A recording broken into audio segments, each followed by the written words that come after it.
Question है question number 4। How many sides does a regular polygon, कि एक regular polygon कितनी भुजाएं रखता है।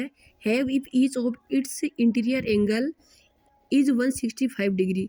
अगर एक ऐसा पॉलीगॉन जो जिसका प्रत्येक आंतरिक कोण है वो 165 डिग्री है तो उसकी कितनी भुजाएं होंगी। ठीक है।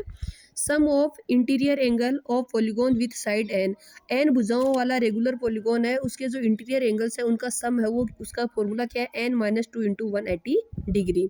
So each interior angle of polygon with side n-2 upon n into 180 की भुजाएं उनका भाग दे दो तो प्रत्येक आंतरिक कोण आ जाएगा, वो हमें दिया हुआ है 165 डिग्री। हल कर लिया, n को इससे मल्टीप्लाई किया 165 n को 180 से मल्टीप्लाई किया और 180 को 2 से मल्टीप्लाई किया तो 360 यहाँ माइनस का था, इधर आया तो प्लस का, ये इधर प्लस का था यहाँ आया तो माइनस का, इसमें से इसको माइनस किया तो 15 n के मल्टीप्लाई में 15 इस साइड में आती डिवाइडेशन में, तो 360 को 15 से डिवाइड किया तो 24। इसका मतलब नंबर ऑफ साइड्स कितना होगा 24। तो ऐसा पॉलीगॉन जिसका प्रत्येक इंटीरियर एंगल 165 डिग्री का है तो उसमें जो भुजाएं हैं उनकी संख्या कितनी होगी 24।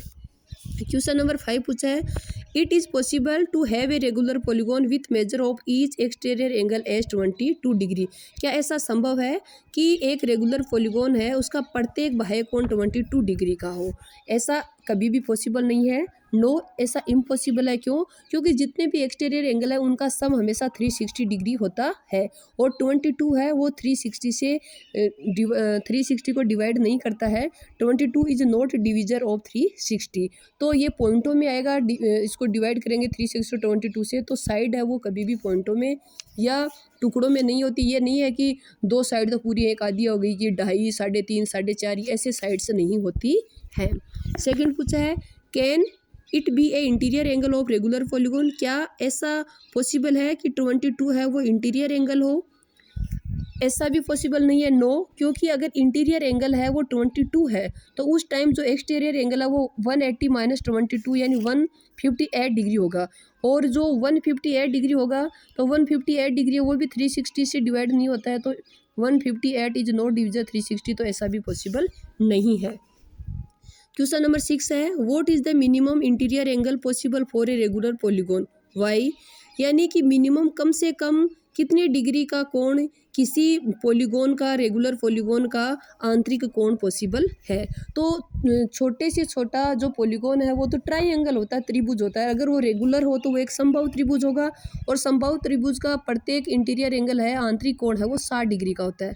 The equilateral triangle being a regular polygon with 3 sides has the least measure of, सब कम से कम माप है वो N exterior angle, interior angle, sorry exterior नहीं है ये इंटीरियर एंगल है। Interior angle is 60 degree, 60 degree का। तो कम से कम किसी भी पॉलीगॉन का आंतरिक कोण है वो 60 डिग्री का हो सकता है। ठीक है। दूसरा पूछा है, what is the maximum exterior angle possible for a regular polygon. Regular polygon के लिए ज़्यादा से ज़्यादा जो बाह्य कोण है उसका मान कितना हो सकता है। तो कम से कम इंटीरियर एंगल 60 है तो वहाँ ज़्यादा से ज़्यादा एक्सटीरियर एंगल है वो कितना होगा 180 माइनस 60, तो कितना हुआ 120 degree. The maximum exterior angle possible for a regular polygon 180 minus का 60 इक्वल टू 120 डिग्री। ये एक ट्राइंगल है, ये मान लो एक इक्विलेटरल ट्राइंगल, ये एक समबाहु त्रिभुज है। तो समबाहु त्रिभुज का प्रत्येक ये रेगुलर पॉलीगॉन होगा तो समबाहु ही होगा, 60 है। तो इसका एक्सटीरियर एंगल क्या होगा, क्योंकि ये पूरा है वो तो 180 होता है, तो ये कितना बचा 120। तो ज़्यादा से ज़्यादा कितना हो सकता है, कम से कम कितना हो सकता है 120 डिग्री। ओके, ये रेगुलर पॉलीगॉन के लिए, अगर रेगुलर पॉलीगॉन नहीं हो तो ये कम भी हो सकता है और ये और भी ज़्यादा हो सकता है, लेकिन रेगुलर पॉलीगॉन के लिए ये ज़्यादा से ज़्यादा है। ओके।